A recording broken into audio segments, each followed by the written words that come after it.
सिमर कर।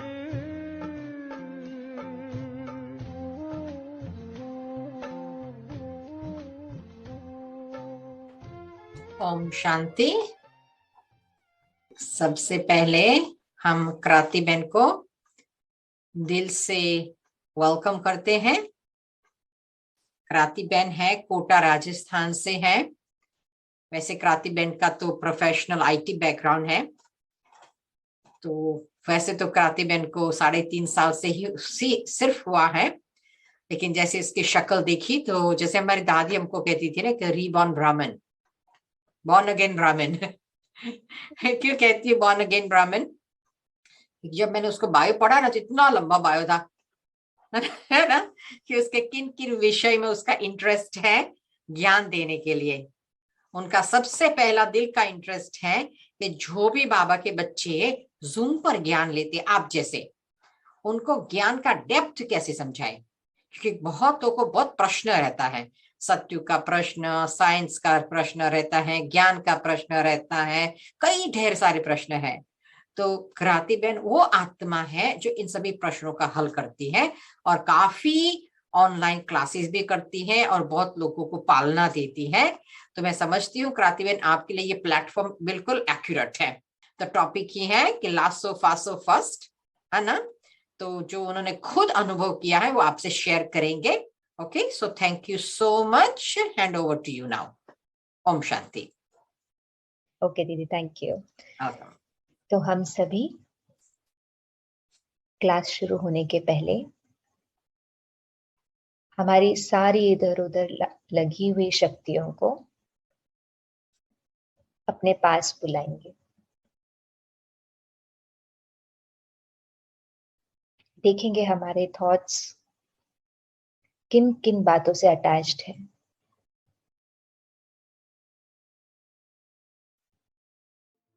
बाप दादा को सामने देख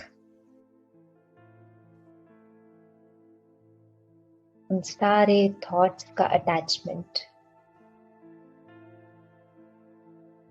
वो सारे पेंडिंग आइटम्स, वो सारी पेंडिंग विशेस विजुअलाइज करेंगे। बाबा के हाथ में थामने के लिए दे रहे हैं।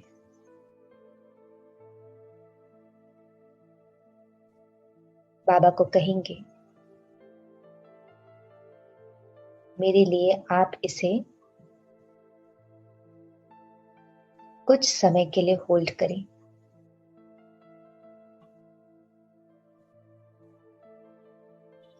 सारी बातों से डिटैच होकर अपनी सभी शक्तियों को एकाग्र कर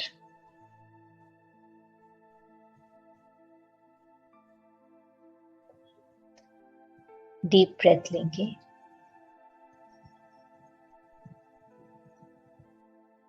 एक्सेल कर देंगे सारी रिस्पॉन्सिबिलिटीज।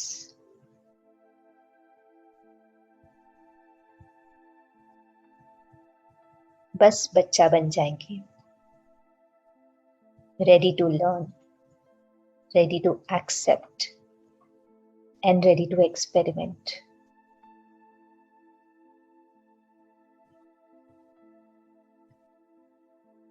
ओम शांति।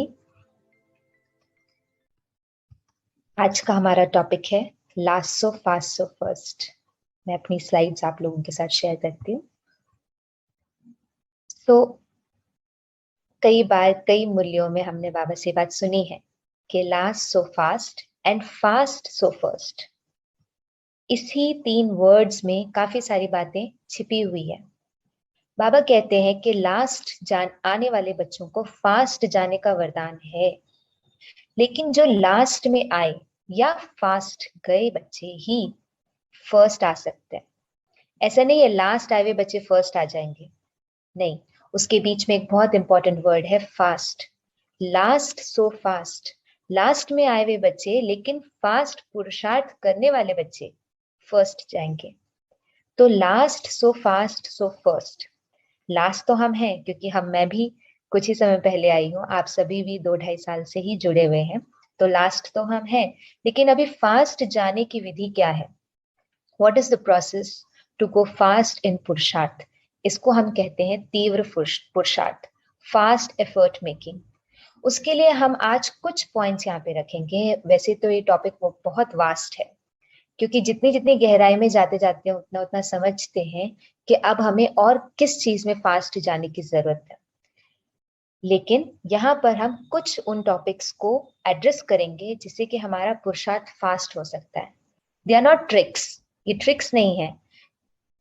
एक एक टॉपिक जो यहाँ पे इंट्रोड्यूस हुआ है, डेफिनेटली उसमें हमें एक गुण की धारणा की अत्यंत आवश्यकता है। उसको हम कहते हैं पेशेंस। बाबा भी कहते हैं धीरज धर मनवा, तेरे सुख के दिन आए। दादी भी कहती है धैर्य रखो, धीरज रखो, क्योंकि पेशेंस ही वो एक ऐसा गुण है जो इन सब सारे पॉइंट्स को एंकर करके हमारे अंदर धारण करवा सकता है। बिना पेशेंस के इन सारे पॉइंट्स की एंकरिंग पॉइंट हमारे अंदर नहीं हो पाएगी। तो जो भी हम पढ़ रहे हैं, आप ये मत समझिएगा कि ये 2, 4 या 10 दिन का काम है। ये कांस्टेंट एफर्ट मेकिंग है, बट फास्ट विधि है। और फास्ट ट्रैक पर हम चलते रहें, बैलेंस रूप में चलते रहें, उसके लिए हमें पेशेंस धारण करना है। तो सबसे पहले टॉपिक जो हम इसमें यूज करते हैं उसको, जब भी हमारा ब्राह्मण जीवन में बर्थ होता है, हम एक नई जीवन को आह्वान करते, एक नया जीवन लेते हैं, तो उस नए जीवन के साथ में, हो सकता है मेरा कैमरा थोड़ा बंद हो जाए, उस नए जीवन के साथ में हम एक नई आइडेंटिटी को भी लाते हैं। अभी नई आइडेंटिटी का हमारे इस नए जन्म से क्या रिलेशन है, उसको हम समझते हैं। जैसे कि आज हमारे घर में कोई न्यूबॉर्न बेबी हुआ है। वो न्यूबॉर्न बेबी हमारे जीवन में हमारा बच्चा बनकर आया है। लेकिन बच्चा तो वो बना है, लेकिन जिस दिन वो पैदा हुआ है उस दिन मैं उसकी माँ या बाप भी बनी हूँ। तो जो उस बच्चे ने मेरी एक नई आइडेंटिटी को भी जन्म दिया है। विदाउट दैट कि वो जन्म ले, उसके बिना मैं कभी भी पेरेंट के रूप में नहीं जानी जा सकती। उसी तरीके से ब्राह्मण जीवन में हमें बाबा ने जन्म तो दिया है, लेकिन उसके साथ साथ हमें कुछ नई आइडेंटिटी भी मिली है, जिसको हम हर रोज मुरली में रिपीट करते हैं। लेकिन शायद उसकी गहराई को आज हम थोड़ा समझेंगे कि उन आइडेंटिटी का कॉन्सिक्वेंस क्या है। क्योंकि आइडेंटिटी बुद्धि में तो घूमती रहती है कि बाबा क्या बनकर आया है, पिता बनकर आया है, टीचर बनकर आया है, सदगुरु बनकर आया है। बहुत अच्छे से हमें ये 3 बातें पता है, लेकिन इनका कॉन्सिक्वेंस, ये तो बाबा की आइडेंटिटी हुआ। जब बाबा ने ब्राह्मणों को जन्म दिया तो बाबा इन 3 आइडेंटिटी से जाना जा रहा है, लेकिन उस समय मेरी क्या आइडेंटिटी है वो मुझे समझना है। तो पहली चीज होती है, हम बाबा के बच्चे बनते हैं, children. What does that mean? एक पल को हम सोचते हैं, हमारे बच्चों से ही इसे रिलेट करते हैं। क्या मतलब है एक बच्चा बनना? जब हमारे जीवन में कोई नया बच्चा आता है तो हमारा उसके प्रति क्या कर्तव्य है, हमारा उसके प्रति क्या रिस्पॉन्सिबिलिटी है, वो तो हमें पता है। लेकिन एक चाइल्ड की भी एक पेरेंट के प्रति एक रिस्पॉन्सिबिलिटी होती है। वो रिस्पॉन्सिबिलिटी क्या है वो हम समझते हैं। That I belong to Shiv Baba, जिसने मुझे जन्म दिया। आज हमारे पेरेंट्स ने जब हमारे शरीर को जन्म दिया, तो जिस दिन जन्म दिया उस दिन इस शरीर के ऊपर, हमारे ऊपर कोई ना कोई अधिकार उनका बना है। Hence I belong to my parents, right? कहीं पर भी चले जाओ, कहीं पर भी मैं अपना घर बसा लूं, अपना नया जीवन बसा लूं, कुछ भी कर लूं, but I would be known by my parents. मैं अपने माता पिता के नाम से जानी जाऊंगी और मेरा अपने माता पिता के प्रति कोई कर्तव्य होगा। उसी तरीके से यहाँ पर भी जब मैंने बाबा के पास जन्म लिया, जन्म लेते ही मैं उनका बच्चा तो बनी, लेकिन बच्चा बनने के साथ जो मेरी रिस्पॉन्सिबिलिटीज आई, जो मेरा एक कनेक्शन, एक बिलोंगिंगनेस आया, वो हमें बुद्धि में रखना है। तो एक बच्चे का अपने पेरेंट के प्रति क्या रिस्पॉन्सिबिलिटी होता है? Obedience, to listen to them, आज्ञाकारी, okay, to protect them, okay, नाम रोशन करना, केयर करना, वाओ थैंक यू, रेस्पेक्ट करना, प्यार करना, ओके। तो जैसे ही बच्चा एक पेरेंट के घर में जन्म लेता है, एक नई पहचान पाता है, उस दिन से उस पहचान को मेंटेन करना या उस पहचान को इंक्रीज करना बच्चे का कर्तव्य हो जाता है। जैसे आप लोगों ने बोला, माँ बाप का नाम रोशन करना, उनका ध्यान रखना, जो उनका कर्तव्य है उस कर्तव्य को अपना बनाना। किस तरह से समझ सकते हैं हम? जैसे कि आज मैं बहुत मल्टी बिलियनियर कंपनी की मालिक हूँ, सॉरी मल्टी बिलियन कंपनी की मालिक हूँ। अब उस कंपनी की मालिक मैं और मेरा एक बेटा हुआ है, तो मेरे बेटे के ऊपर बाय डिफॉल्ट थोड़ी सी जिम्मेदारी आ जाती है कि मेरा बेटा, मेरा बच्चा उस कंपनी को संभाले या उस कंपनी की बढ़ोतरी करे, इंक्रीमेंट करे। तो डेफिनेटली मुझे तो बहुत खुशी हुई है कि मेरे घर में बच्चा हुआ है, लेकिन उस बच्चे की भी जिम्मेदारी बन जाती है कि पेरेंट का जो कारोबार है, पेरेंट की जो रिस्पॉन्सिबिलिटी है, उसमें अपना योगदान दे, अपना एफर्ट डाले। तो हम किस तरह से समझेंगे कि जब हम शिव बाबा को बिलोंग करते हैं या शिव बाबा को अपने पेरेंट के रूप में एक्सेप्ट करते हैं, तो हमारी रिस्पॉन्सिबिलिटीज क्या होंगी? अभी तो हमने समझा कि जब अब बेबी पैदा होता है किसी के घर में, तो बेबी के पेरेंट के प्रति क्या रिस्पॉन्सिबिलिटी होती है। लेकिन अब हमारा जो द्विज माना सेकंड बर्थ हुआ है शिव बाबा के पास, उसमें मेरे शिव बाबा के प्रति क्या रिस्पॉन्सिबिलिटी है। तो जिस तरह से बाबा का जो कर्तव्य है, बाबा यहाँ क्या करने आया है? बाबा इस विश्व को परिवर्तन कर पतित को पावन बनाने आया है। वही कर्तव्य मेरा भी हो जाता है, क्योंकि आई एम मास्टर शिव बाबा। शिव बाबा जो है उनकी मैं संतान हूँ, और वो होने के कारण जो बाबा का कर्तव्य है वो मेरा कर्तव्य हो जाता है। जैसे बाबा की महिमा में हमने कितना सुना है, कितने अच्छे से सुना है कि हे भगवान रहम करो। अब बाबा का काम है रहम करना, तो मैं जो उनकी संतान हूँ, मेरा काम क्या हो जाएगा? रहम करना। बाबा का काम है वरदानों से भरना, तो मेरा काम भी हो जाएगा अन्य आत्माओं को वरदानों से भरना। इसलिए आप कई बार अव्यक्त मूल्यों में देखेंगे, अगर अव्यक्त मूल्य को अगर आप पढ़ेंगे तो उसमें बाबा बहुत अच्छे से बोलते हैं, बच्चे आप भी मास्टर मुक्तिदाता हो, आपके द्वारा ही वो मेरे तक पहुंचेंगे। सन शोज फादर, यहाँ पर सारा जिम्मा सन के ऊपर, मना मुझ आत्मा के ऊपर, मना मुझ चाइल्ड के ऊपर आता है। जो बाबा का कर्तव्य वो मेरा कर्तव्य, जो बाबा की पहचान वो मेरी पहचान। यही वो समय है, आज के समय, ये ईश्वरीय बर्थ जो हमें मिला है, आज के टाइम ये वो समय है जब हम इन रोल्स को जी सकते हैं और शिव बाबा के प्रति अपने कर्तव्य को पूरा कर सकते हैं। तो हमें कॉन्टेम्पलेट करना, हमें समझना है इसको, इस बात को रियलाइज करना है कि नॉट जस्ट दैट कि मैं शिव बाबा के घर में पैदा हुई हूँ, बट ऑल्सो शिव बाबा भी मेरा एक न्यू पेरेंट है, and with that I have few roles and responsibilities. Next हमें समझते होंगे हम, हमारा रोल आता है एज अ स्टूडेंट। बाबा तो टीचर बन के आया है, बाबा परम टीचर है, लेकिन हम भी उनके स्टूडेंट्स हैं। अब स्टूडेंट की रिस्पॉन्सिबिलिटी क्या होती है किसी टीचर के प्रति? तो ठीक है, हमें थोड़ा थोड़ा सा हमें पता है कि स्टूडेंट, हम ये ना सोचें कि हम बाबा के स्टूडेंट्स हैं, पहले सिर्फ ये सोचें कि स्टूडेंट्स की क्या क्या जिम्मेदारी होती है। तो स्टूडेंट की हमेशा जिम्मेदारी होती है टू लर्न समथिंग न्यू, क्योंकि वो स्टूडेंट है ना। स्टूडेंट के रोल में ही आ जाता है कि हमें हर रोज कुछ नया सीखना है, और हमेशा बुद्धि में ये बात रखनी है कि आई एम स्टिल लर्निंग। ऐसा नहीं है कि मैंने सब कुछ सीख लिया। अभी तक, जब तक परम शिक्षक शिव बाबा टीचर अवेलेबल है, पढ़ा रहा है, तब तक मैं स्टूडेंट हूँ। निमित्त मात्र जरूर हो सकता है कि मेरे द्वारा बाबा किसी को पढ़ा दे, लेकिन वो हमेशा टीचर रहेगा और मैं हमेशा स्टूडेंट रहूंगी।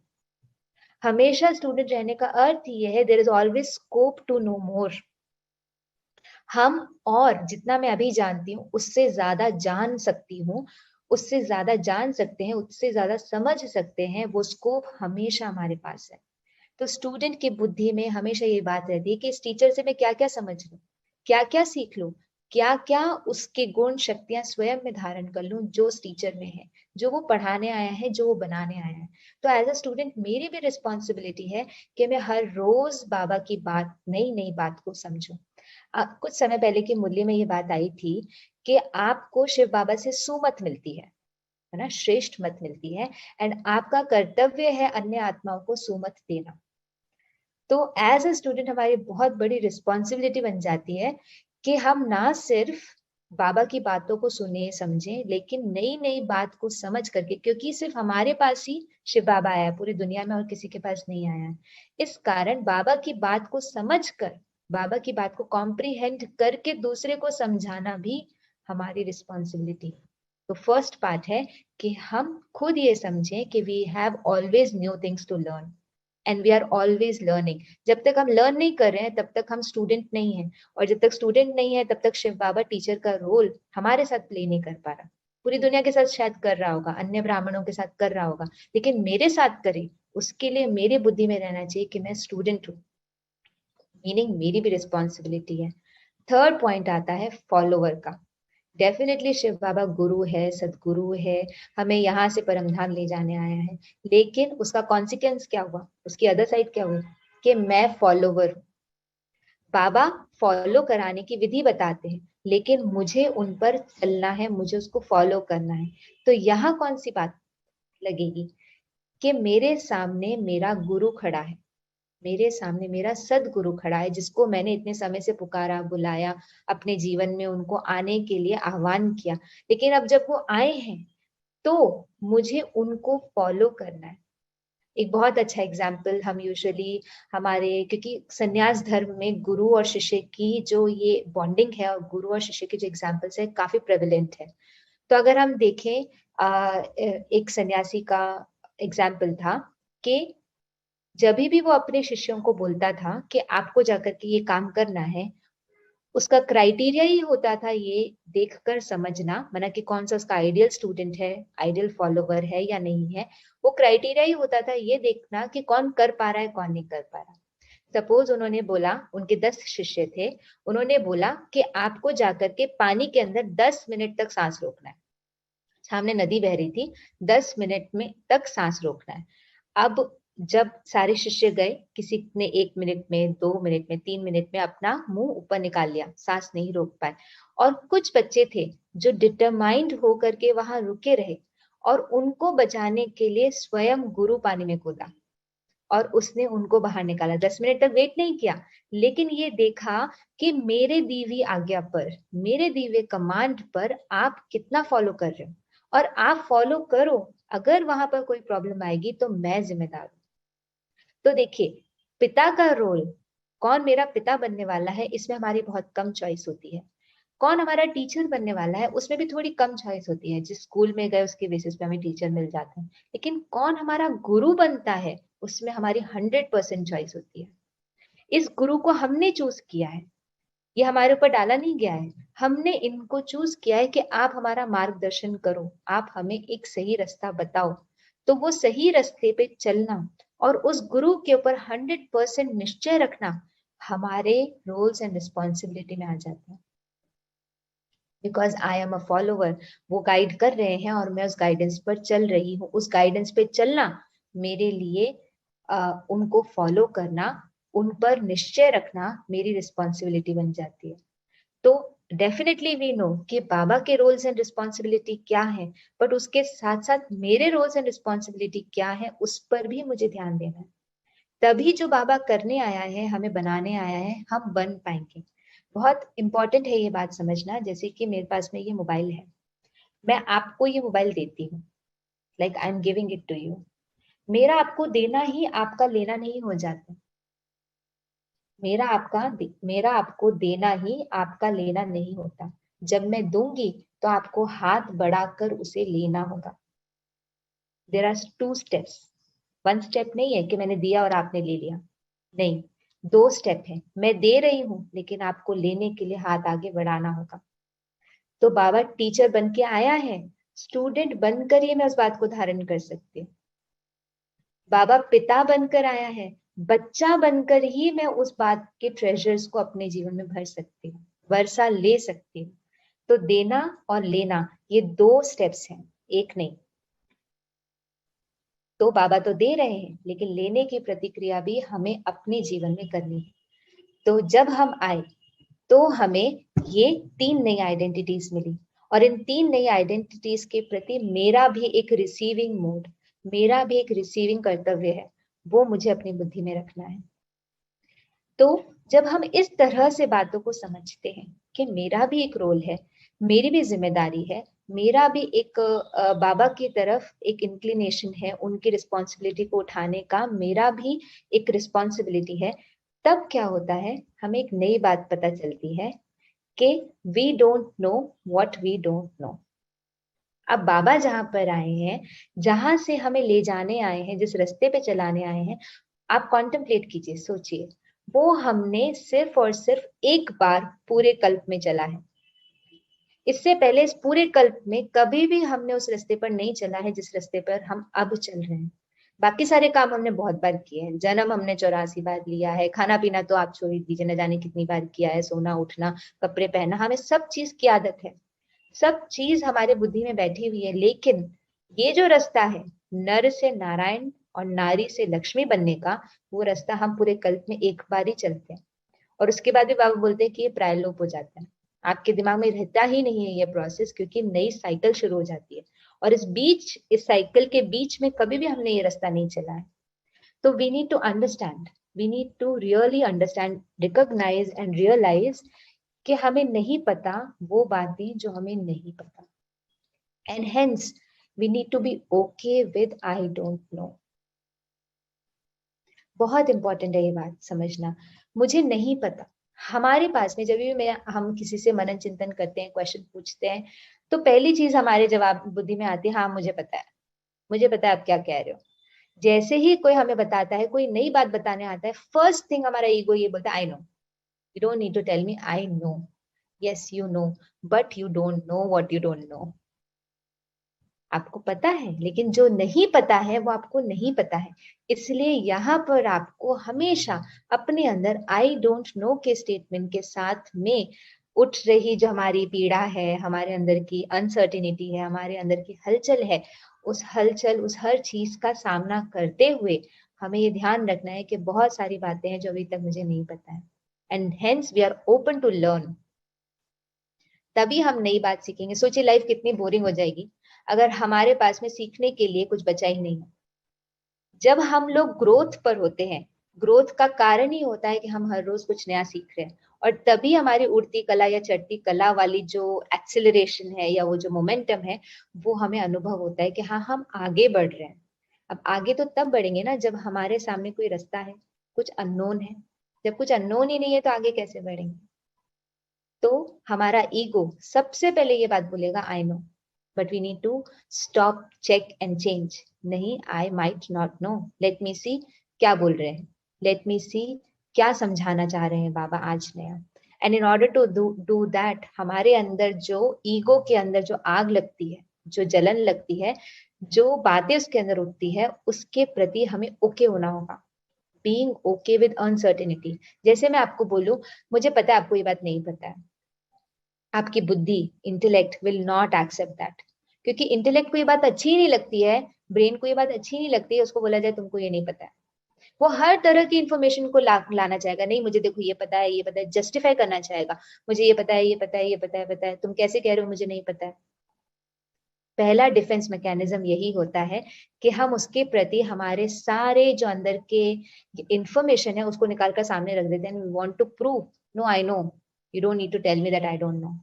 क्योंकि I know, I don't know के साथ में हमारा एक इमोशन अटैच हो गया है, जिसको हम कहते हैं लो सेल्फ एस्टीम या लेसर कॉन्फिडेंस या लेसर वैल्यू। ये इमोशन अटैच होने के कारण जैसे ही कोई हमें बोलता है ना तुमको नहीं पता, हमारे अंदर का ईगो जग जाता है, because it has to prove no I have a value, I know the information. तो इसलिए हमें हर एक बात को, नई बात जानने के साथ साथ हमेशा ये याद रखना है, उसके साथ में एक अनसर्टेनिटी आएगी ही आएगी, उसके साथ में एक एडवेंचर आएगा ही आएगा, उसके साथ में हमें एक एक्सप्लोरर बनना ही होगा। तभी हम बाबा के ज्ञान को ग्रास्प कर पाएंगे, नई नई बातों को ग्रास्प कर पाएंगे। और इट्स नॉट अबाउट कि बाबा की नई बातों को ग्रास्प करना हमारे लिए इम्पोर्टेंट है and we need to know what Baba is saying, no, ऐसा कुछ नहीं है। लेकिन वो जो फीलिंग है जहां पर मुझे लगता है कि मेरी ग्रोथ हो रही है, मैं बाबा के पास जा रही हूँ, या मैं बाबा को समझ पा रही हूँ, मैं बाबा को और अच्छे से अनुभव कर पा रही हूँ, वो फीलिंग तभी आएगी जब हम हर रोज कुछ नया लर्न करेंगे, और वो फीलिंग ही रिफ्रेशिंग है, अदरवाइज वो स्टेलनेस है। देखिए आज अगर हमारे सामने पानी का पॉन्ड है और वो कई सालों से ऐसे ही रखा है, वो हिल ही नहीं रहा है अपनी जगह से, तो उसमें से बदबू आएगी, उसमें मच्छर होंगे, उसमें कीड़े होंगे, उसमें हर तरह की नेगेटिव एनर्जी भरी होगी, बिकॉज इट्स नॉट मूविंग। उसमें सेंस ऑफ मूवमेंट है ही नहीं। और सेंस ऑफ मूवमेंट तो तभी आएगा जब हमारे पास कोई नई जगह होगी जाने के लिए, और नई जगह हमेशा हमारे लिए तभी नई होगी जब वो अननोन होगी। तो ग्रोथ के साथ में ये सारी फीलिंग्स आना नेचुरल है, लेकिन उस फीलिंग्स के कारण रुक जाना और ईगो को आगे कर देना और खुद पीछे हो जाना, वो हमें स्टेलनेस की तरफ, तमस की तरफ लेके जाता है, जिसको बाबा कहते हैं तमो प्रधान। तमो प्रधान मीनिंग तमस, मीनिंग वहां पे ब्लॉकेज लगा है, वो रुका हुआ है, आगे नहीं बढ़ रहा है।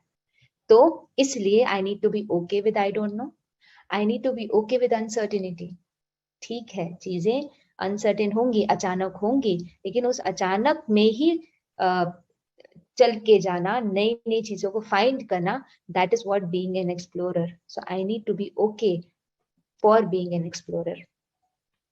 जब हम इन सब बातों को समझते हैं, हम इन सब बातों को धारण करने की कोशिश करते हैं, तो एक बहुत बड़ा मिथ टूटता है। वो मिथ है कि meditation is stillness, but meditation is not stillness, meditation is dance.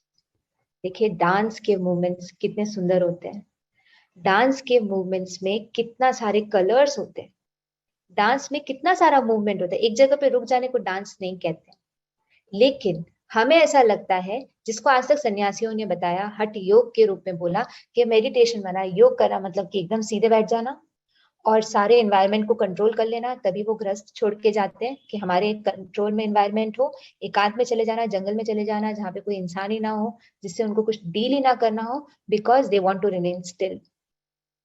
But Baba हमें इस तरह का मेडिटेशन नहीं सिखाते हैं। बाबा हमें जीवन मुक्ति की तरफ लेके जाते हैं। और जो जीवन मुक्ति है, क्या लगता है वहां पर देवी देवता बस बैठे रहेंगे ऐसे सन्यासियों की तरह, बस ऐसे बैठे रहेंगे, कुछ नहीं कर रहा है, इसको जीवन मुक्ति कहेंगे? नहीं कहेंगे, क्योंकि इसमें कुछ जीवन ही नहीं है, इसमें कोई एक्शन ही नहीं है। Cessation of inaction, cessation of action is not meditation. तो हम क्या कोशिश करते हैं मेडिटेशन में करने में, हमारा मन एकदम शांत हो जाए, कोई संकल्प ही ना आए, कोई थॉट्स ही ना आए, बस मैं बाबा की लाइट के ऊपर एकाग्र हो जाऊं, that's it. This is not meditation. Meditation is dance, meditation has action in it, meditation has expressions in it. तो कैसा दिखता है विजुअल ऑफ, वो विजुअल कैसा दिखता है? देखिए आज अगर हम थोड़ा सा साइंस लाऊंगी मैं यहाँ पे, आज अगर हम देखें हमारे जो इमोशंस हैं, वो इमोशंस एक बहुत सारे साइंटिस्ट्स ने उन इमोशंस की फ्रीक्वेंसी को मेजर किया। आप देखिएगा लेफ्ट हैंड साइड पे आपको दिख रहा होगा, शेम जो है सबसे लोअर मोस्ट पे, जो शेम इमोशन बताया है, उसकी फ्रीक्वेंसी 20 है। फ्रीक्वेंसी का मतलब क्या होता है? फ्रीक्वेंसी का मतलब होता है, अगर आपके पास में इतनी लंबी तार है, आपको मेरे हाथ दिख रहे हैं ना, इतनी लंबी तार है, इस तार के अंदर मैं कितनी वेव्स को फिट कर सकती हूँ?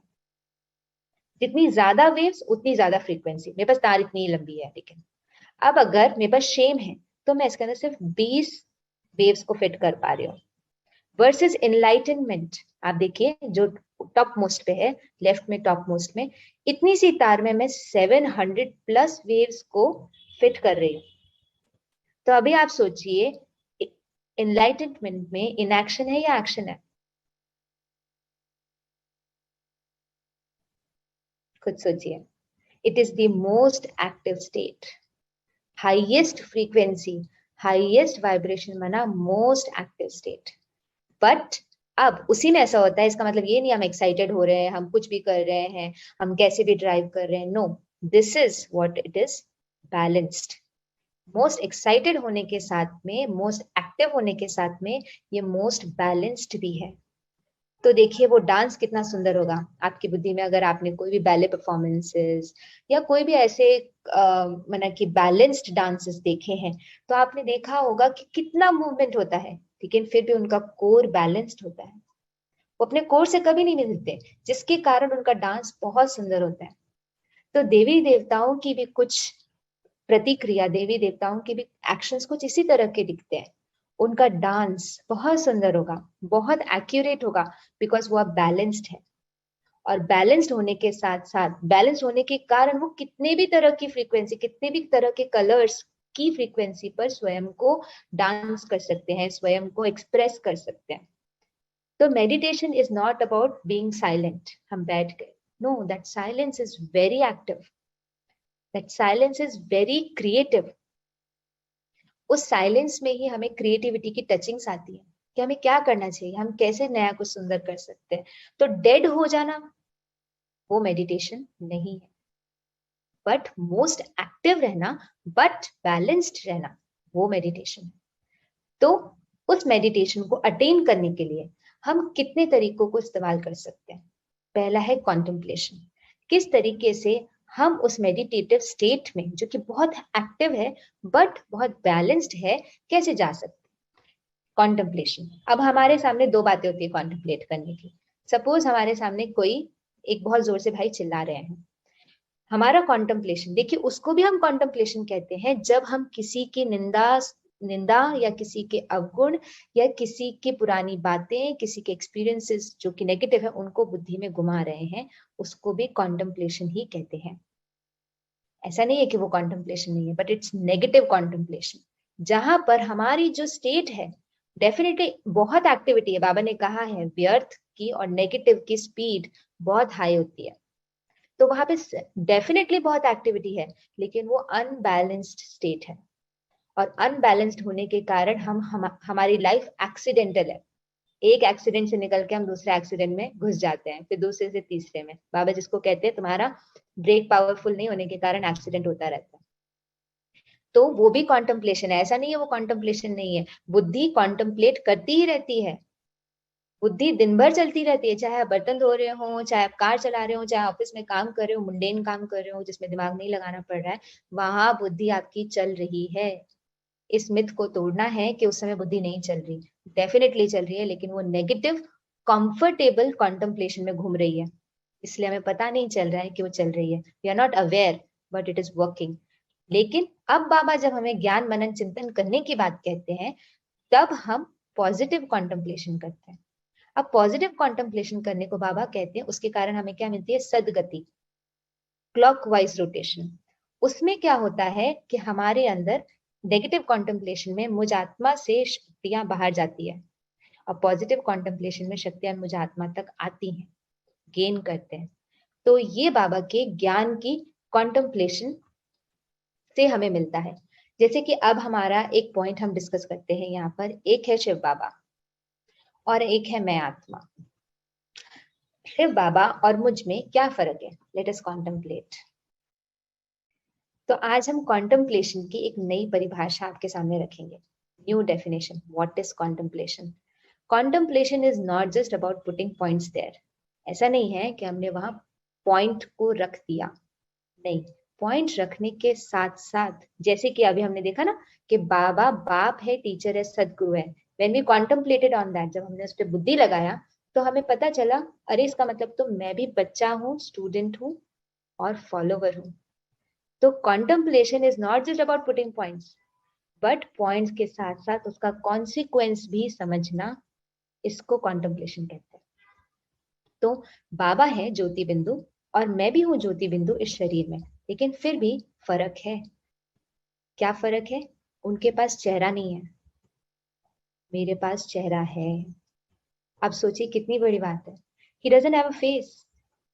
जिस चेहरे से हम आज जाने जा रहे हैं, जिस चेहरे के कारण आज देखिए फ्लायर बना, बैनर बना, कृति बहन का चेहरा लगाया, उसके बिना कौन कृति बहन को जानेगा? नहीं जानेगा। जिस चेहरे से हम जानने जा रहे हैं, वो चेहरा बाबा के पास है ही नहीं, फिर भी दुनिया उसको जानती है। How is that possible? जरूर कुछ है, जरूर कोई प्रॉपर्टी है जो बिना फेस के भी डिस्क्राइब की जा सकती है।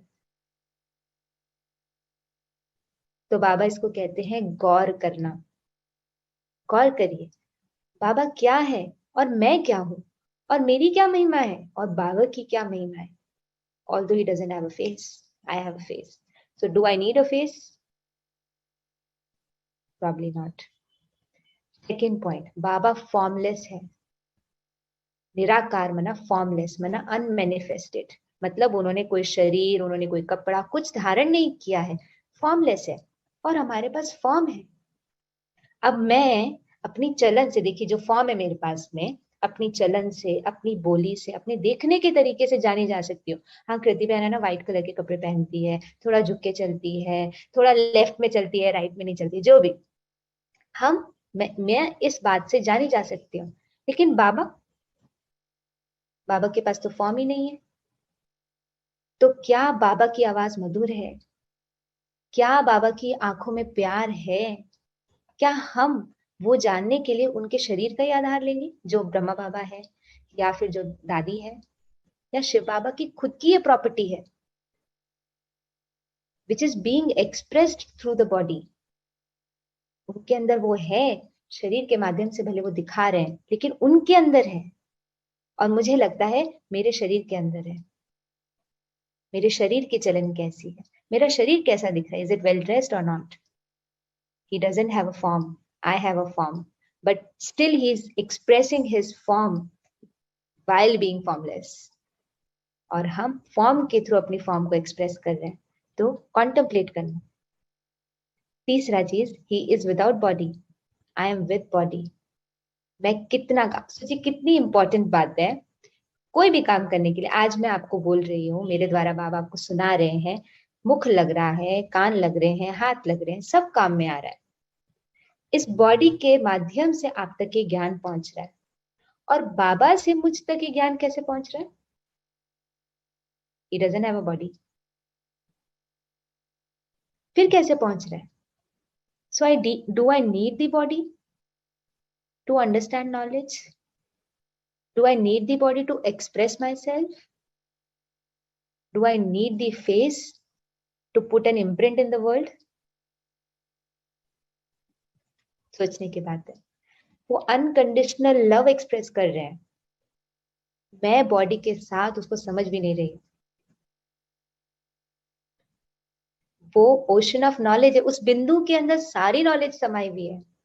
और हम सोचते हैं हमारे ब्रेन के अंदर हमने ये पढ़ा, हमने वो पढ़ा, हमने ये सोचा, वो सोचा, उसके कारण हमारे अंदर नॉलेज है. He is unlimited because he is formless, because he is bodiless, because he doesn't have a face. He is unlimited and I am limited because I have a face, I have a body, I have a form. अब सोचिए क्या बनना ज्यादा अच्छा है, शिव बाबा जैसा या एक शरीरधारी जो हम आज हैं. जब मैं आत्मा अपने आप को पहचान कर, ये कॉन्टेम्पलेशन की बात है, जब मैं आत्मा अपने आप को पहचानती हूँ, बाबा को पहचानती हूँ, तो समझती हूँ कि मैं फेसलेस हो सकती हूँ. मुझे इस चेहरे की जरूरत नहीं है, नाम की जरूरत नहीं है. मैं फॉर्मलेस हो सकती हूँ. मैं मास्टर ओशन ऑफ नॉलेज हो सकती हूँ. जो ज्ञान बाबा के अंदर है, मुझे शरीर की जरूरत नहीं है उस ज्ञान के लिए. तो सोचिए हम कितनी नथिंगनेस में चले गए. नथिंग मतलब ये नहीं कुछ नहीं, नथिंग मतलब know thing, not manifested, unmanifested में चले गए. जहां पर बाबा बैठा है परम धाम में, वहां हम चले गए. और अब वहां ना मुझे शरीर की जरूरत है, ना चेहरे की जरूरत है, ना सोचने की जरूरत है. whatever he is giving, I am receiving without anything, without any barrier. ये बॉडी, ये चेहरा, ये सोच हमारी बैरियर बन जाती है. अगर ये ना हो तो हम डायरेक्ट बाबा से ले सकते हैं. तो this is the power of nothingness. सोचने की बात है. सिर्फ और सिर्फ कॉन्टेम्पलेशन से, थोड़ा एक्सपीरियंस करके हम इस बात को समझ सकते हैं. तो पहली विधि हुई कॉन्टेम्पलेशन, दूसरी विधि हुई एक्सपीरियंसिंग. अब हम सोचते हैं एक्सपीरियंस करने के लिए तो हमें बैठना पड़ेगा, संकल्प चलाने पड़ेंगे, ये करना वो करना. क्या है एक्सपीरियंस करना मना क्या? एक बहुत अच्छी लाइन मैंने कहीं पढ़ी थी, goal is never achieved but it's lived. Goal को, लक्ष्य को कभी पाया नहीं जाता, उसको जिया जाता है. अब इसका क्या मतलब है? बाबा कहते हैं बच्चे तुम देवी देवता बन रहे हो, आज तुम्हें देवी देवता जैसे रहना है. लक्ष्य है देवी देवता बनना, लेकिन आज मैं देवी देवता जैसे कैसे रहूं जब मेरा लक्ष्य ही देवी देवता बनना है? तो बाबा कौन से पैराडॉक्स को सॉल्व कर रहे हैं कि बनने के, फील करने के लिए बनना जरूरी नहीं है। कौन रोक रहा है मुझे आज देवी देवता जैसा बनने के रहकर रहने में? मेरी सिर्फ ये सोच कि जब बन जाऊंगी तभी जी पाऊंगी, ये सोच मेरी मुझे रोक रही है कि जब देवी देवता बन जाऊंगी ना तब मैं वो सब काम कर पाऊंगी जो बाबा कह रहे हैं। किसने कहा? गोल is never achieved but is lived. लक्ष्य देवी देवता बनना कभी पाना नहीं है, आज ही से आप जीना शुरू कर दो। जब आप जीने लगोगे तो आपको मिलने लगेगा, वेट नहीं करना है।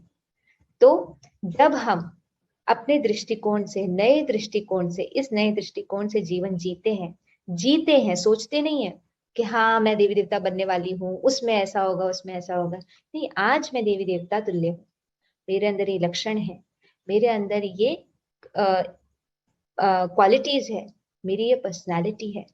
जब मैं आज जीना शुरू करती हूँ तो मैं लक्ष्य को करीब ला रही हूँ, ना कि लक्ष्य को करीब लाने के संकल्प से मैं लक्ष्य को करीब ला रही हूँ। बहुत इंपॉर्टेंट बात है। तो जब मैं इस नए परसेप्शन से जीती हूँ तो मैं विल करती हूँ बाबा को। जब मैं ये बात विल करती हूँ तो उसको जीने की मुझ में विल पावर आती है, मैं ना उसको जीने की पावर मुझ में आती है, और वो तब मेरी रियलिटी बनता है, ना कि सोचने से कि हाँ रियलिटी ऐसी होगी ऐसी होगी। नहीं, आज जिएंगे तब कल बनेंगे, आज जिएंगे नहीं तो कल नहीं बनेंगे। तो गोल is never achieved but is lived, ये दूसरी पॉइंट। तीसरी पॉइंट है रेजिलियंस। क्यों? हमने समझा मेडिटेशन में कॉन्टेम्पलेशन किया, एक्सपीरियंस भी कर लिया। देखिए आज हमारे स्वमान की लिस्ट भी देखिए, उसमें ये नहीं बोलते मैं देवी देवता बन रही हूँ, मैं परम पवित्र आत्मा बन रही हूँ, मैं शांत स्वरूप आत्मा बन रही हूँ, बनूंगी, ये सब नहीं बोलते। क्या कहते हैं? मैं शांत स्वरूप आत्मा हूँ, मैं परम पवित्र आत्मा हूँ, मैं मास्टर सर्वशक्तिवान हूँ। Meaning I am being right now, I am not becoming. मैं बन नहीं रही हूँ, मैं अभी उसी को एक्सपीरियंस कर रही हूँ, और उस एक्सपीरियंस करने के कारण 100% या वो दुनिया, वो सत्युग 100% आ जाएगा, लेकिन मेरा आज उसे अनुभव करना ही कल उसे करीब ला रहा है। बट ये जब हम करते हैं, जब हम इस तरह से मेडिटेशन करते हैं, एक्सपीरियंसिंग में जाते हैं, तो हमारे सामने हमारे ही पुराने संकल्प, पुरानी पर्सनालिटीज आती हैं, पुरानी बातें आती है। ऐसे थोड़ी होता है इन्होंने बोल दिया तो क्या हम मान लेंगे कि भाई हाँ हम बन गए हैं? नहीं, बाबा तो कहता है बन रहे हो, अभी तो कहाँ देवी देवता बने, देखो पुराना शरीर है, सब कुछ है। तो ये क्या हो रहा है? हमारे पुराने थॉट प्रोसेसेस हमारा सामना कर रहे हैं। तो यहाँ पर हमारी रेजिलियंस पावर काम आती है। मेडिटेशन मना रेजिलियंस भी। बाबा ने एक मुरली में कहा था, स्वयं की कमी कमजोरी का चिंतन करना, उसका निवारण करना भी योग है। क्या मतलब है इसका? जब मैं आत्मा जिसने कितने जन्म लिए हैं? 84 बर्थ्स, 5000 साल कंप्लीट किए हैं। 5000 साल में कितने सेकंड्स होंगे, कितने एक्शन हमने किए होंगे, कितना जजमेंट हमने किया होगा, कितनी चीजों को जिया होगा, कितनी बार डरे होंगे, कितनी बार क्रोधित हुए होंगे, कितनी बार हमने किसी को जज किया होगा, कितनी सारी चीजें हमने जो ऑलरेडी लिव कर ली हैं, वो कहाँ पर एग्जिस्ट करती हैं? क्या वो खत्म हो गई हैं?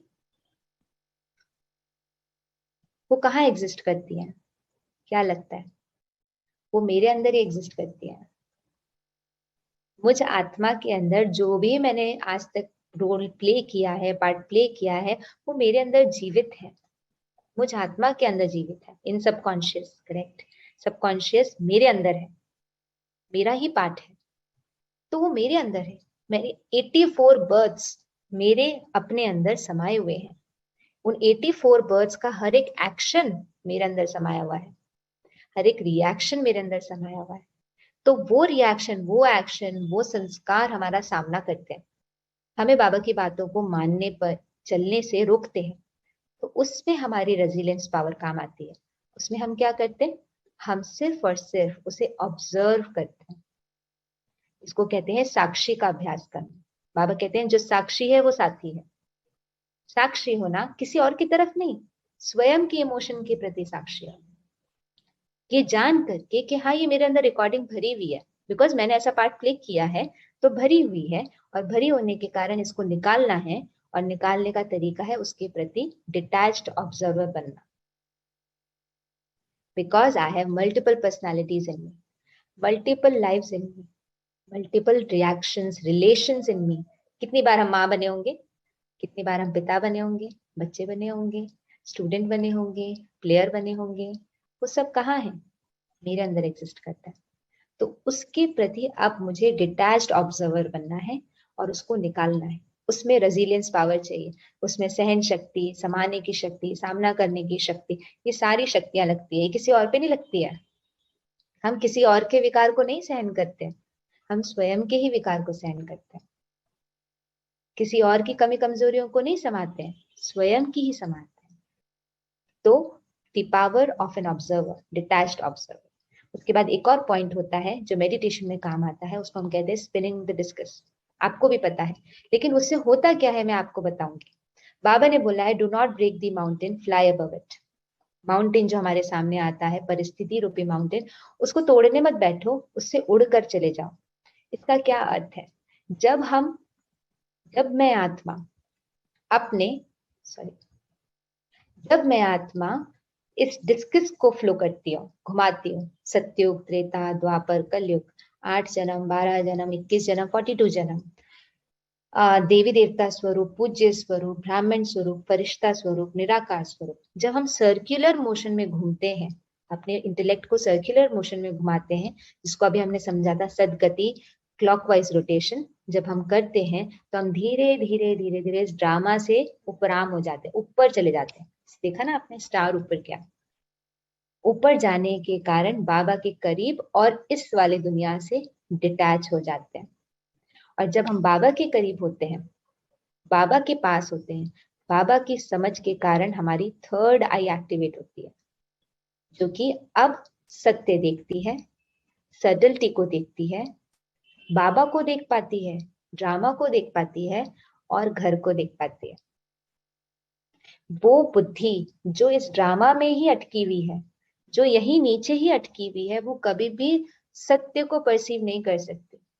उसके लिए हम जब डिस्कस घुमाते हैं, सत्युग, त्रेता, द्वापर, कलयुग, या हमारे ही 5 स्वरूप का दर्शन करते हैं, जब हम वो डिस्कस घुमाने के कारण हम इस दुनिया से उपराम होने लग जाते हैं, हमारे में पावर आती है। देखिए, कभी भी रॉकेट को ऊपर जाना हो तो नीचे प्रोपेलर्स होते हैं, राइट? वो प्रोपेलर्स उस रॉकेट को एनवायरनमेंट से प्रोपेल कर देते हैं, निकाल देते हैं, शक्ति देते हैं, पावर देते हैं कि वो इस एनवायरनमेंट को तोड़ पाए और आगे बढ़ पाए, ग्रेविटी के अगेंस्ट काम करके इस अर्थ के एनवायरनमेंट को छोड़कर स्पेस में जा सके। तो वो प्रोपेलर के रूप में ही हमारा डिस्कस है, हमारा स्वदर्शन चक्र है, जिससे हम इस धरती की, इस ड्रामा की सारी उलझन से उपराम होते हैं, ऊपर जाते हैं।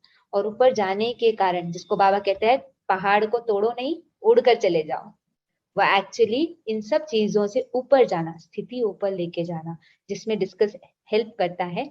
जब हम जाते हैं तो हम वो हर एक बात, वो हर एक सटलिटी देख पाते हैं जो बाबा देख रहा है और हम नहीं देख पा रहे, पर हम देखना शुरू कर देते हैं।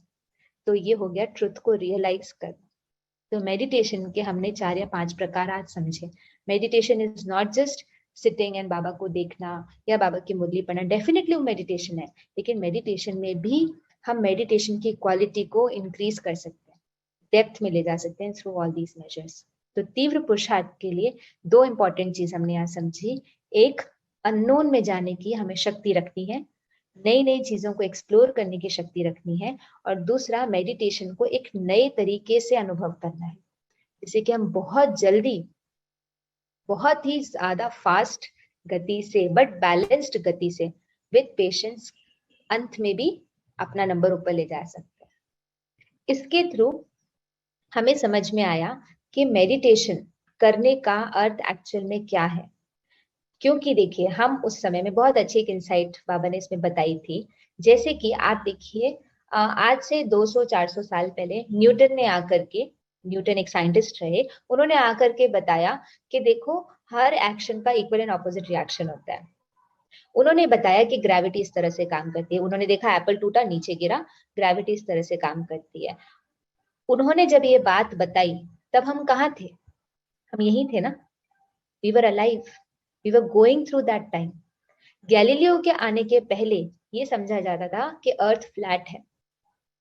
गैलीलियो ने आकर के बताया कि अर्थ गोल है, स्फीयर है, स्फेरिकल है।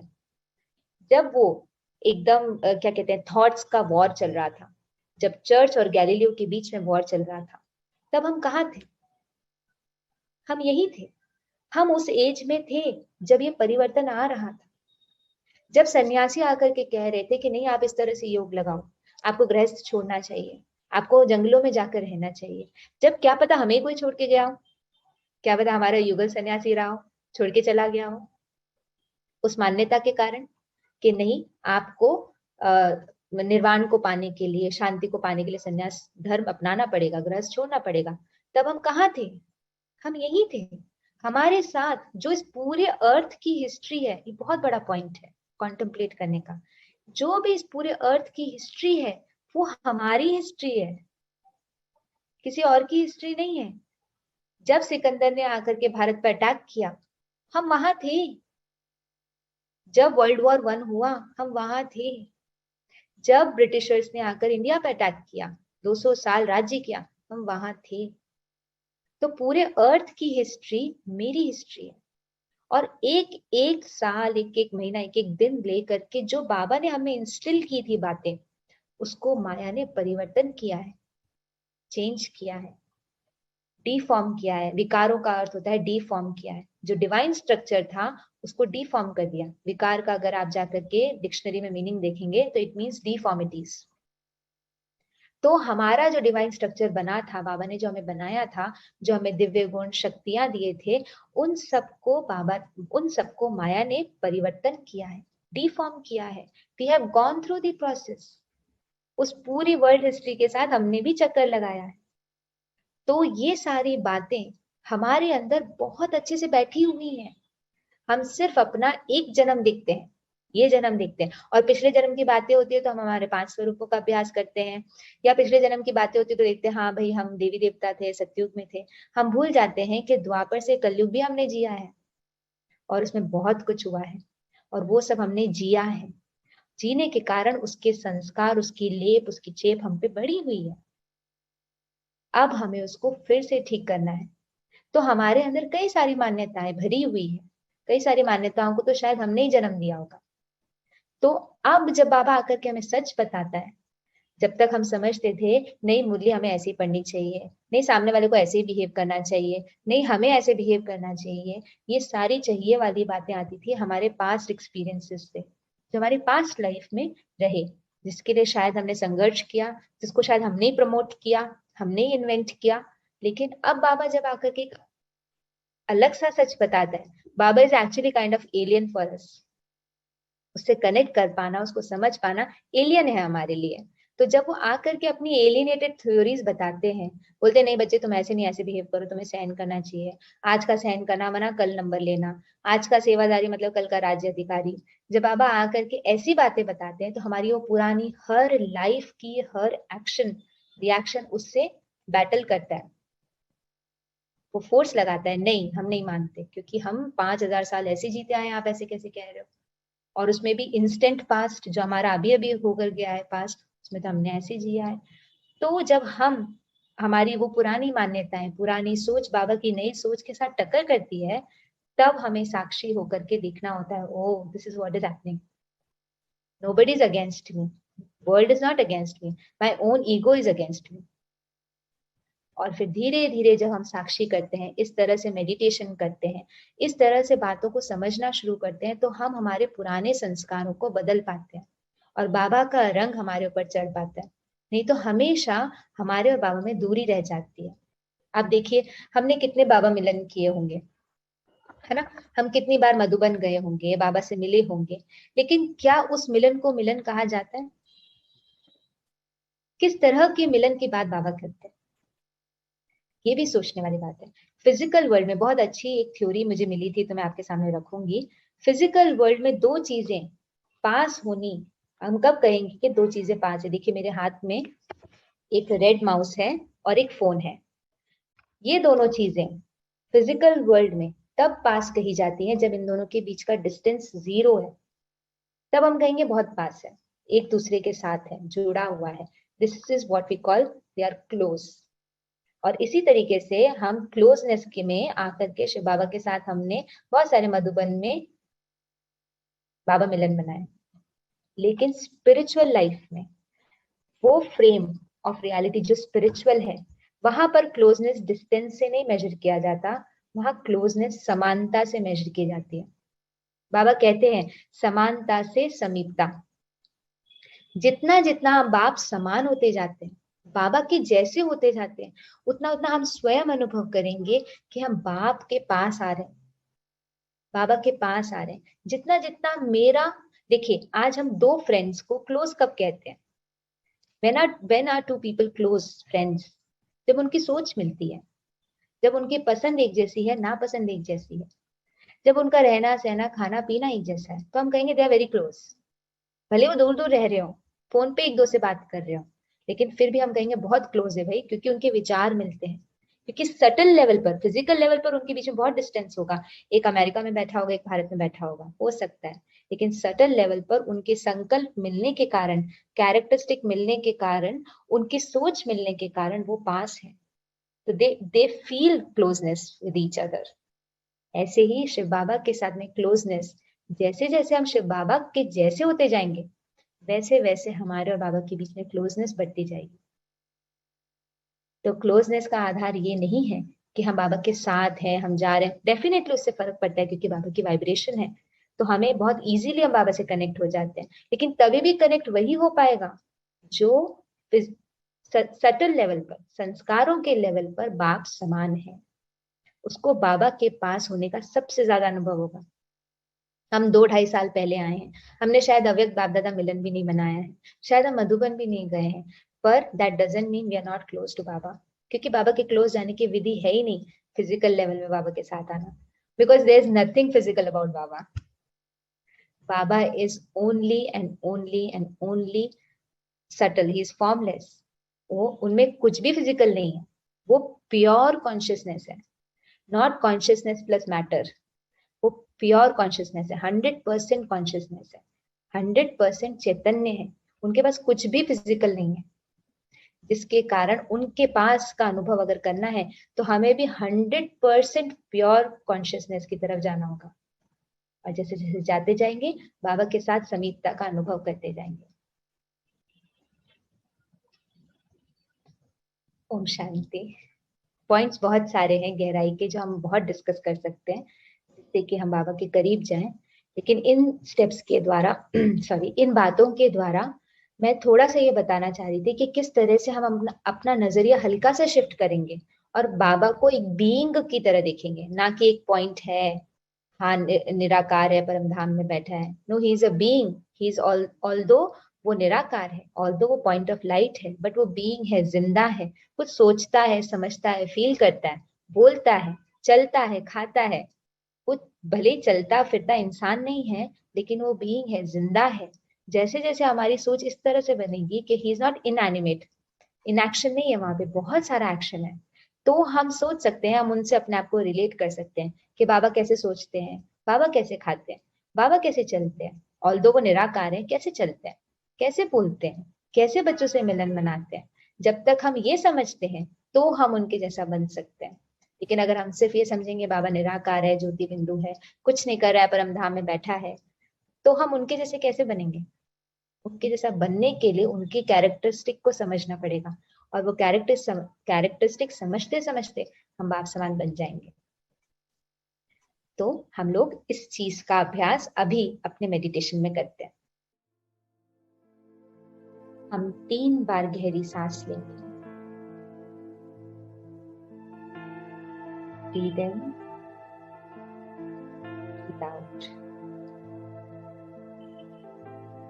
Breathe in, breathe out.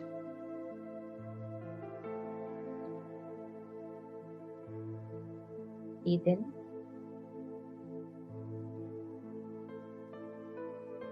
breathe out.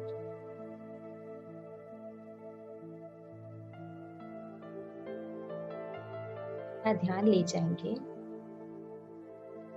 अपने कमरे में होने वाली हर एक आवाज की तरफ। सुनते हैं किन किन तरह की आवाजें आसपास से आ रही है। Without commenting, without judging, I am only listening. मैं सिर्फ सुन रही हूं।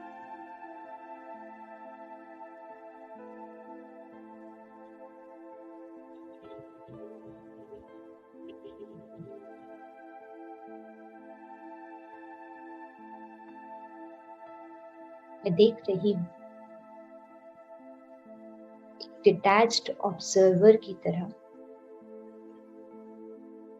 डिटैच्ड मीनिंग कोई कमेंट नहीं। ऑब्जर्वर की तरह कितनी तरह की आवाजें आसपास हैं।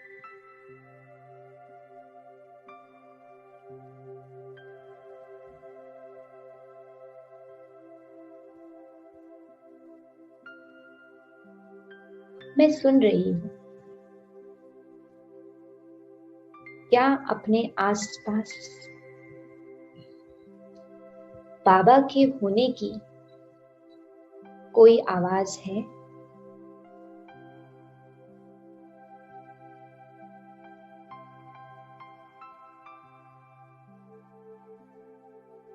इस समय बाबा से किस तरह की फीलिंग की वाइब्रेशन आ रही है?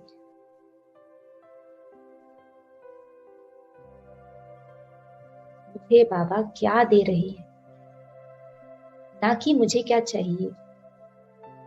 बाबा मुझे क्या दे रही हैं? मैं डिटैच होकर ऑब्जर्व करती हूँ।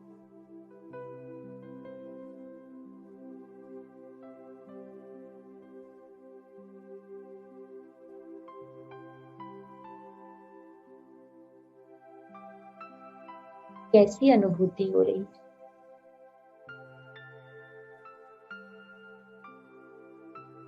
क्या सुनाई दे रहा है?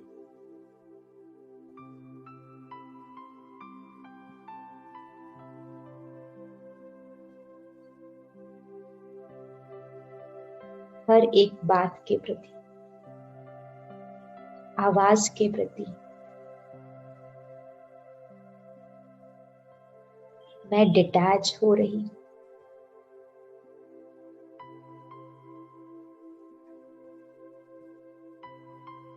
ओके, वो है वहां।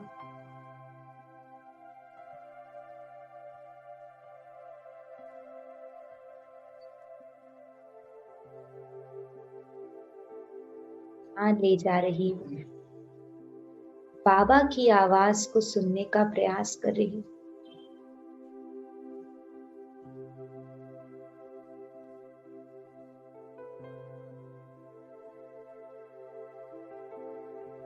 बाबा की वाइब्रेशन को कैच करने का प्रयास कर रही हूँ। I am trying to tune myself to him, where I'm only a receiver, not creator. मैं कुछ क्रिएट नहीं कर रही, पर वो जो दे रहे हैं उसे रिसीव करना चाह रही हूँ।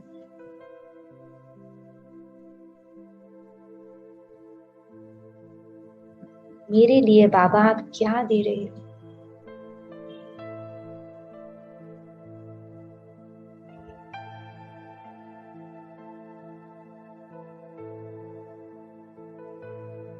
हर एक आवाज को सुनते रहे एंड एक्सप्लोर करने के लिए ओपन रहे। कहीं से भी बाबा के आने की झनकार आ सकती है। I am aware and I am open.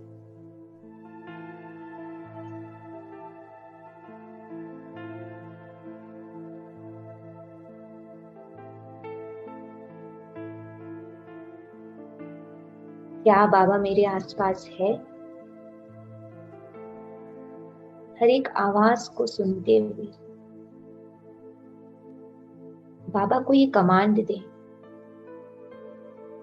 बाबा आप मेरे पास आ जाओ, आप जो भी काम कर रहे हो सब छोड़ के मेरे पास आ जाओ। बाबा को दिल से बुलाएं।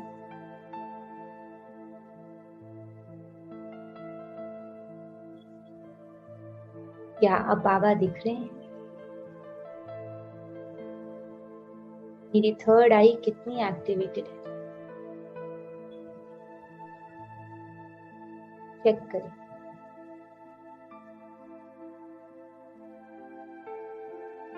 क्या बाबा के आसपास होने का अनुभव हो रहा है?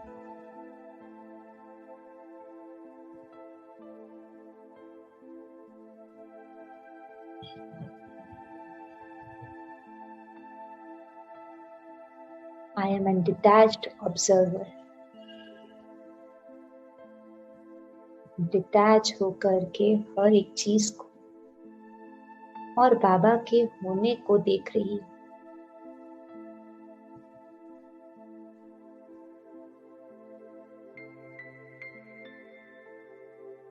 क्या बाबा मुझे कुछ दिखाना चाह रहे हैं, कुछ कहना चाह रहे हैं?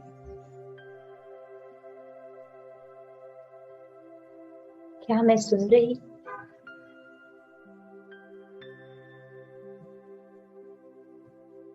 क्या मुझ तक बाबा की आवाज पहुंच रही है? चेक करें।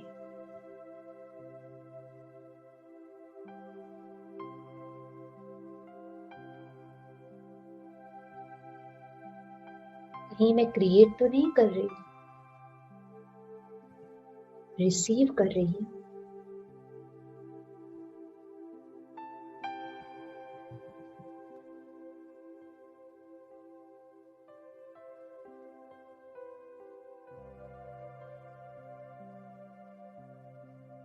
मैं डिटैच होकर हर एक बात को सुन रही हूँ।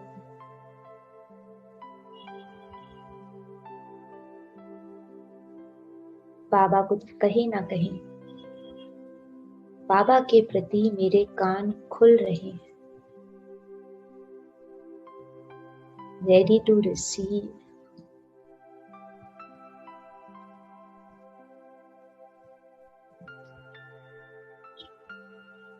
कान खोलकर मैंने अपने हाथ बढ़ा लिए हैं।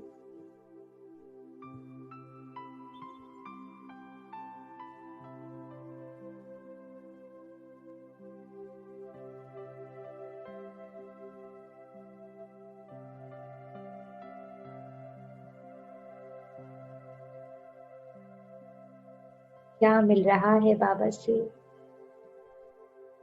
अनुभव हो रहा है?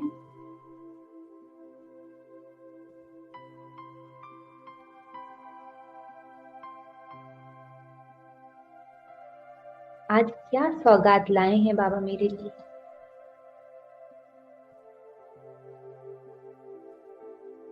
आज कौन सी शिक्षा लाए हैं बाबा मेरे लिए? I am allowing him to speak, him to give, him to be free. जो वो करना चाहे वो करने की उनको मैं फ्रीडम दे रही हूँ, because I am detached.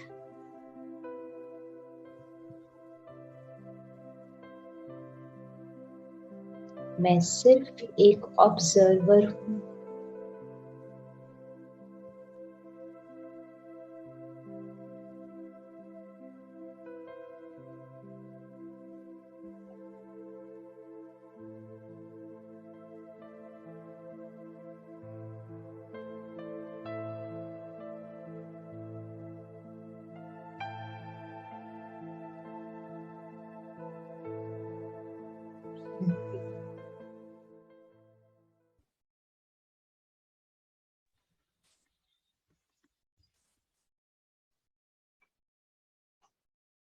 क्या हमें बाबा की आवाज सुनाई दी?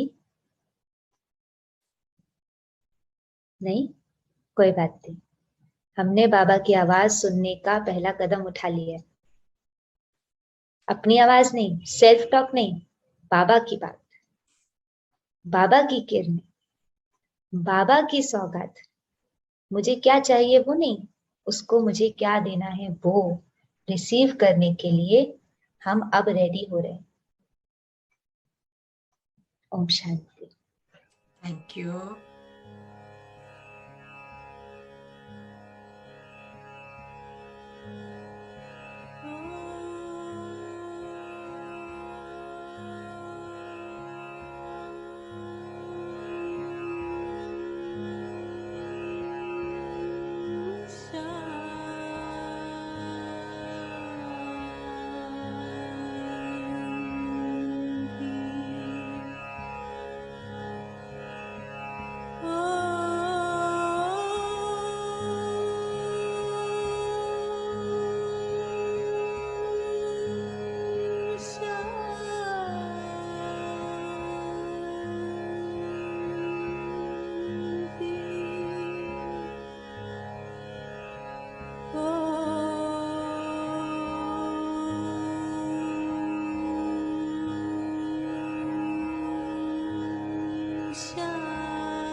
Such happiness that surrounds the soul.